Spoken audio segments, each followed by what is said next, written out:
कोई आदमी अपनी थोंद को लेके परेशान है, कोई मोटापे को लेके परेशान है। भाई स्वस्थ रहिए वो ठीक है, अच्छे रहिए वो ठीक है, लेकिन बहुत ज्यादा बाहरी आकर्षण के चक्कर में पड़ना कोई फायदे की बात नहीं है। हम लोग कोई भी बॉडी दिखाने के धंधे में काम नहीं कर रहे हैं।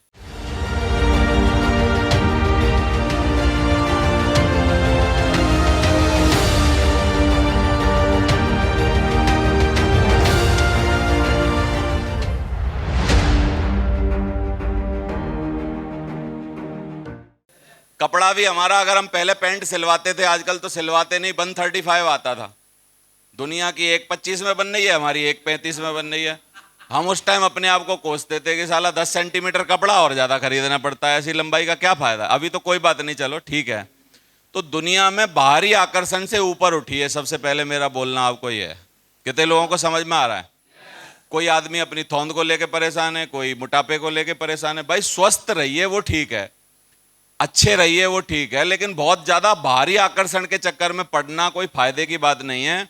हम लोग कोई भी बॉडी दिखाने के धंधे में काम नहीं कर रहे हैं। ऋतिक को अपने 6 पैक एब्स हमेशा बना के रखने पड़ेंगे जब तक उसको धंधा चाहिए।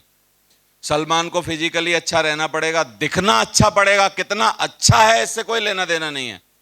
भाई आपको कोई डीपी पे हीरोइन या कोई हीरो बहुत अच्छी बॉडी की फोटो डाल देता है, ऐसे बाइसेप्स और एकदम मतलब बढ़िया बॉडी, तो इसकी कोई गारंटी थोड़ी है कि उसका रोज पेट साफ होता हो। ये थोड़ी डालेगा कि मेरा पेट साफ नहीं हो रहा। भाई आवाज नहीं आ रही कि डालेगा कि भाई बॉडी ऐसी है लेकिन पेट साफ नहीं होता है। तो बहुत अंदर की बातें ऐसी हैं, हमको क्या पता है किसी के बारे में, जो हम उसको देख के इंप्रेस हो जा रहे हैं। या वो कितनी सिगरेट पीता है, कब रात को सोता है, क्या उसके नाटक हैं, क्या उसकी जिंदगी में तकलीफ चल रही है, यार हमें क्या लेना था। हम लेकिन किससे खुश हो रहे हैं? हम इसीलिए प्रेशर में आए जा रहे हैं आधे तो कि यार हम उस जैसे हैं, यार उस जैसे बनो भी मत, उसका पेट साफ नहीं होता डेली। या उसको रात को बिना 2 गोली खाए नींद नहीं आती। भगवान करे कभी आप उस जैसे ना हो। मेरी बात समझ पा रहे हैं? तो अभी आपको यह समझने की कोशिश करनी है हमारे बिजनेस में कि भैया मैं जैसा भी हूं भगवान का प्रोडक्ट हूं, और भगवान खराब चीजें बनाता नहीं है, और मेरे को जैसी भी स्थिति में मैं हूं इसी में मेरे को सफल होकर दिखाना है। और जब मैं हो जाऊंगा सफल तो मेरा रंग लेना दे। कितने लोगों ने वो वाली सेल्फी देखी है कि 4 काले काले गोरी लड़कियों के साथ लगा दिए जाते हैं और बोलते हैं बेटा लेना देना कुछ नहीं है, सरकारी नौकरी होनी चाहिए, शादी अपने आप हो जाएगी। कितने लोगों ने देखी है? वो देखी है ना आपने? आजकल चलती हैं बहुत सारी। तो बोला सरकारी नौकरी लगा लो, रंग वंग से कोई लेना देना नहीं है। तो कई लोग फेयर एंड लवली लगा रहे हैं, सरकारी नौकरी नहीं लगा रहे। सरकारी नौकरी लगा लो, फेयर एंड लवली नहीं भी लगानी पड़ेगी, तब भी शादी हो जाएगी। बोलो आप। और लड़कों के लिए खास करके मेरी एडवाइस है कि जिम में जाके वेट मत उठाइए, लेकिन एटीएम में जब कार्ड डालो तो नोट धड़ाधड़ आने चाहिए। बॉडी हो ना हो उससे कोई काम नहीं। एक जोक है इसके ऊपर, अगर आप कहो तो सुनाया जाए।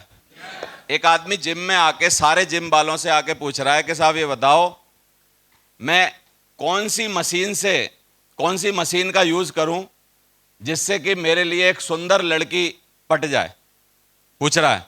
तो एक मेरे जैसा समझदार आदमी बता रहा है एटीएम मशीन का यूज कर साले, यहां कोई ऐसी मशीन नहीं है।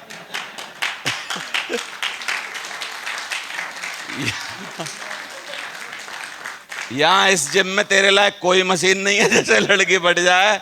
तू एटीएम मशीन का यूज कर, अगर उसमें दम है तो अपने आप लड़की पट जाएगी, घबराने की जरूरत नहीं है। कितने लोगों को मेरी बात समझ में आ रही है? लेकिन सच्चाई है कि नहीं? सच बताओ, है ना? तो इसका मतलब सेल्फ इमेज जो है हमको अलाउ करती है कि हम किस तरीके का अपने बारे में सोच बनाएं। तो अपनी सोच हमको बहुत अच्छी बनानी है, हमेशा जीतने वाली सोच बनानी है। आत्म छवि है क्या? अपने बारे में कैसा सोचते हैं हम। कई लोग आपने देखा होगा अपने को कितने भी कुछ भी बन जाएं, लेकिन अपनी बड़ी सी कोठी बनाएंगे, बहुत बड़ी कोठी 500 गज में, और उस पर लिखेंगे श्याम कुटीर। क्या लिखेंगे? श्याम कुटीर का मतलब होता है श्याम की कुटिया। बन कोठी गई है लेकिन कुटिया का माइंडसेट अभी भी खत्म नहीं हुआ है। क्या लिखा है कोठी बनाने के बाद? श्याम कुटीर। और हम जैसा आदमी लेकिन उस पर लिखेगा प्रेम प्रसाद विला। ये नहीं है तो अगला बनेगा विला, लेकिन विला लिखेगा उस। तो विला लिखना ज्यादा बढ़िया है या कुटीर लिखना? और एक गरीब मानसिकता का, छोटी सोच वाला या सेल्फ इमेज खराब है, वो बोलेगा कि साहब हमारे भी कभी गरीब खाने पे आओ, गरीब खाने पे आओ। यार तेरे गरीब खाने पे, गरीब खाना बोलेगा अपने को, क्योंकि बन कुछ भी जाए है वो गरीब ही है एक्चुअली। समझ में आ रहा है आपको? तो ये गरीबी की मानसिकता से हमको ऊपर उठने की कोशिश करनी है, अपनी वोकैबुलरी बदलनी है, अपने बारे में सही राय बनानी है, और लोगों को कॉपी करने से पहले सोचना है कि इसका प्रभाव हमारे ऊपर क्या होगा। जो हम बातें कर रहे हैं, सोच रहे हैं, या जो भी बात कर रहे हैं, तो अपने बारे में सोच अच्छी करनी है हमको। खुद के बारे में खुद की तस्वीर गलत बना लेता आदमी, उसके बारे में सही करनी है कि भाई मैं तो ऐसे ही हूं, मैं तो ये ही हूं। कई लोग मेरी जिंदगी में ऐसे आए हैं जो बोलते हैं सर हम तो गरीब हैं, कमजोर हैं, सताए हुए हैं, कुचले हुए हैं, हमको तो। कई लोगों को जाति का बड़ा प्रभाव रहता है अपने ऊपर। जाति भी एक हमारे यहाँ ऐसी व्यवस्था बना रखी है पहले से, ये राजा काल से चली आ रही है, क्योंकि राजाओं को राज करना था तो उन्होंने लोगों को जातियों में बांट दिया। फिर अंग्रेजों को राज करना था, अंग्रेजों ने फिर और जातियों में बांट दिया। फिर अभी राजनीतिक पार्टियों को राज करना था, उन्होंने और जातियों में बांट दिया। समझ में आ रहा है? तो बांट बांट के पूरा सत्यानाश कर दिया है। और जाति का इतना ज्यादा प्रभाव है हमारे ऊपर कि आदमी हमारे यहाँ खास यूपी में, बिहार में, तो आदमी दूसरा शब्द ये पूछ लेता है कि साहब क्या नाम है, कि साहब फलाने। अगर उसको समझ नहीं आया तो साहब जाति क्या है? यार तेरे को क्या लेना देना है मेरे से? बहन ब्यानी है अपनी? हम तो ये पूछ लेते हैं भाई तेरे को बहन ब्यानी है क्या अपनी? क्या गलत है? जाति क्यों पूछ रहा है? हम भाई मनुष्य हैं, तू मनुष्य है, बाकी बात खत्म हो गई। जाति से क्या लेना देना? कितने लोग मानते हैं ये बात सही है? भाई मनुष्यता क्या हमारी कम जाति है जो उसके बाद भी और जाति पूछने की जरूरत है? तो जातियों में हमको बांट के हमारी सेल्फ इमेज खराब की गई है।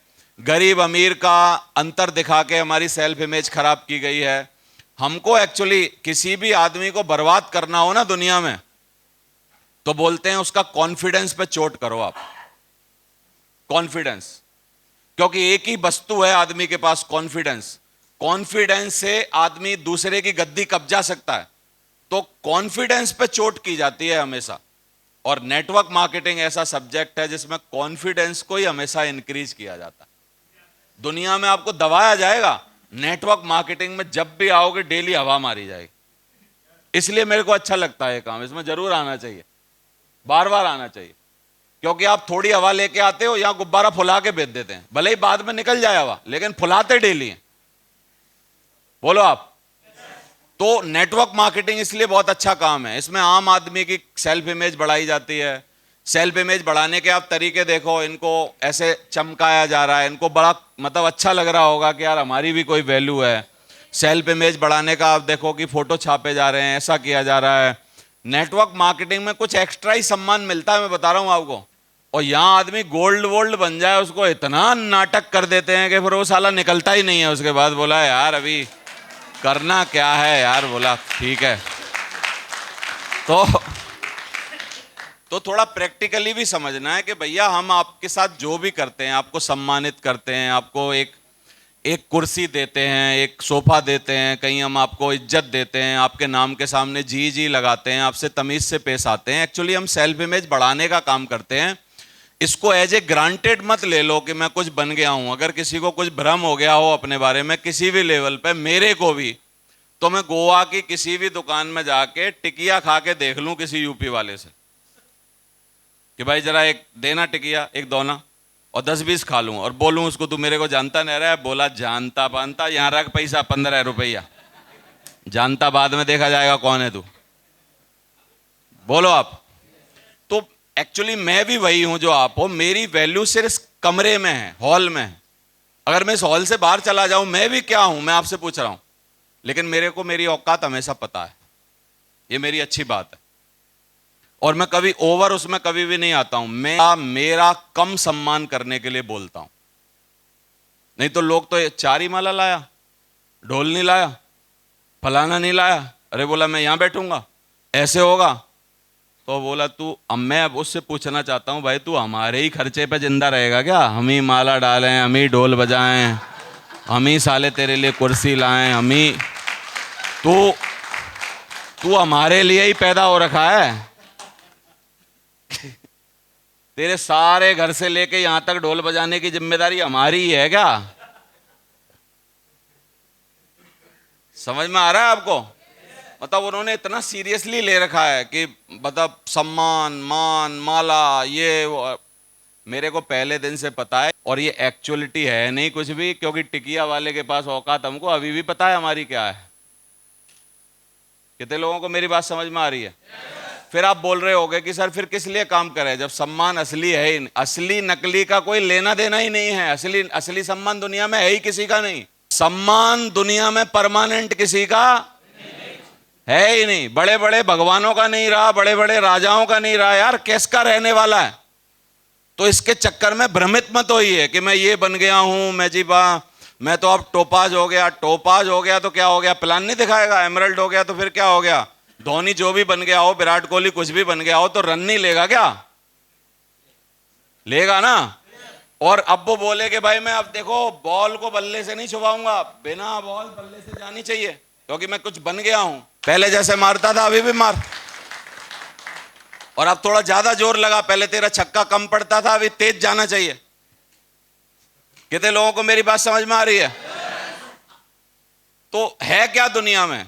तो हम ठटरागों के चक्कर में बहुत फंस जाते हैं कि अरे मेरा मान नहीं हो रहा, सम्मान नहीं हो रहा, ये नहीं हो रहा, फलाना नहीं हो रहा। तो सेल्फ इमेज को आप समझने की कोशिश करिए। खुद के बारे में खुद की अच्छी तस्वीर बनाइए। कई लोग नाव का चप्पू गलत चलाते रहते हैं। एक दो नशेड़ी एक बार यहीं गोवा के किसी बीच पे, दो नशेड़ी एक बार आए और दोनों ने रात को पी पिवा के अपना पूरा चप्पू वप्पू लेके रात भर लगे रहे। और सवेरे जब उनका नशा उतरा और थोड़ा मतलब दिन हुआ, थोड़ी सी मतलब धुंधला हटा, तो उन्होंने देखा यार वो कहीं पहुंचे ही नहीं है। क्यों बताऊं? चप्पू चलाने से पहले जहां नाव बंध रही थी सालों ने खोली ही नहीं।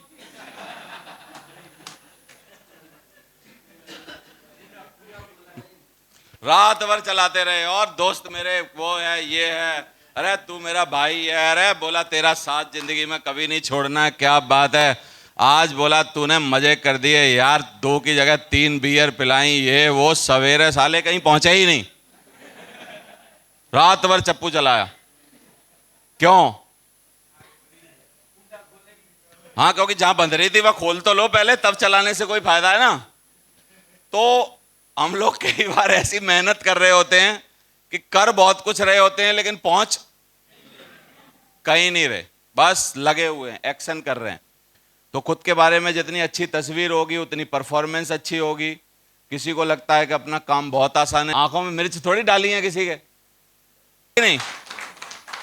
तो जब आप जोड़ना सीखोगे तो कैसे नहीं जोड़ेंगे? तो अलग अलग धारणाएं हैं। ये धारणाएं कैसे बना रखी हैं? हमने आसपास से सुना है, सीखा है, जाना है और उससे धारणाएं बनाई। कहानी है, इससे सेल्फ इमेज आपको और क्लियर होगी कि सेल्फ इमेज हमारी कैसी होती है। तो एक गोरखा साहब जो हैं, उन्होंने बहुत भगवान शिव की बहुत भक्ति करी, और बहुत जब भक्ति करी 10-20 साल, तो गोरखली साहब के सामने शिव जी प्रकट हो गए, बाबा पशुपतिनाथ। उन्होंने बोला बताओ जी क्या चाहिए तुम्हें? और बोला तू 3 वर मांग सकता है। तो सबसे पहले गोरखा जी ने बोला कि साहब शिव जी महाराज, एक बड़ा सा बंगला बना दो। क्या करो? बहुत बड़ा सा बंगला बना दो। बोला तथास्तु, बन गया। बोला साहब उसमें बंगले में एक सेठ और सेठ का परिवार बना दो। तो बोला जाओ तथास्तु, सेठ और सेठ का परिवार भी बन गया। बोला तीसरा और लास्ट, सोच समझ के मांगना। बोला साहब तीसरा सिर्फ इतनी सी बात है कि उस बंगले के दरवाजे पे मेरी नौकरी लगवा दो, चौकीदार बना दो मेरे को। बंगला मांगे या कोई कुछ भी मांगे, अपनी सेल्फ इमेज से ज्यादा मांग सकता है कोई आदमी? उसका मौसा कहीं चौकीदार होगा, जीजा, पापा पहले। तो कितनों को लग रहा है वो खुद के लिए बंगला मांग लेगा? आवाज नहीं आ रही। कितने लोगों को मेरी बात समझ में आ रही है? यानी ये है असली सेल्फ इमेज। सेल्फ इमेज का मतलब है हम लोग मांगने में, वरदान में भी हमें कुछ मिल जाए, हम वही मांग सकते हैं जो अपने बारे में हमारी राय है, अपने बारे में जो हम सोच रखते हैं, उससे ज्यादा कभी मांग ही नहीं सकते। कोई देने वाला भी आ जाए तब भी नहीं मांग सकते। बोलो आप। तो इसलिए सेल्फ इमेज, आत्म छवि बढ़ाना, मैंने पहले बताया था कि ढांचा बढ़ा लीजिए। इसको ऐसे समझ लो, पहले लोटे का साइज बढ़ा लीजिए, तब आपका उसमें कुछ माल डालेंगे तब बढ़ेगा। लोटे का साइज ही छोटा है तो कितना भी कुछ भी डाल लो कम ही रहने वाला है। तो इसलिए ये लोटे का साइज, आपके थैले का साइज, आपके दिमाग का साइज ही एक्चुअली आपकी सेल्फ इमेज है।